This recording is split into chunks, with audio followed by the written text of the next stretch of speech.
শোনো, আমি তোমাদেরকে মুক্ত করতে পারবো না, কারণ ওই ক্ষমতা আমার নাই।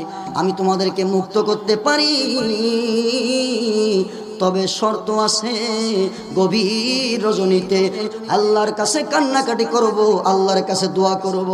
যখন গভীর রজনী হয়ে যাবে, আমি আল্লাহু আকবার, আল্লাহু আকবার, আল্লাহু আকবার এই জেলখানার ভিতরে ধ্বনি দিব। ওই ধ্বনির সঙ্গে তোমরাও ধ্বনি দিবে। জোরে বলেন আল্লাহু আকবার। আজও দেখবেন কিছু আলেম ওলামা বিপদের ভিতরে পড়ে কোনো রাস্তা না পেয়ে দেখবেন অসহায় হয়ে তারা জেলখানার ভিতরে আল্লাহু আকবারের ধ্বনি দেয়। জোরে বলেন ঠিক কিনা? কি আপনারা দেখেন নাই? না না, কেউ দেখেন নাই?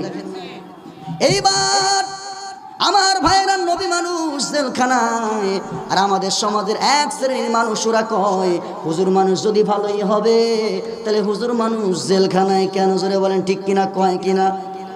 আমার ভাইয়েরা, ওনার মাথায় টুপি আছে, ওনার মুখে দাড়ি, গায়ে লম্বা জামা, নামাজও পড়ে, মসজিদে দানও করে, মাহফিলে দানও করে, বড় বড় জায়গা ওনার নাম আছে।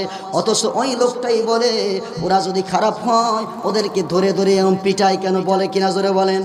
আমি তোমাকে বলতে চাই, তোমার এই কথা যদি তুমি যুক্তি দাও, তাহলে তোমার যুক্তি দিয়ে তুমি বলো ইউসুফ নবী কি খারাপ ছিল?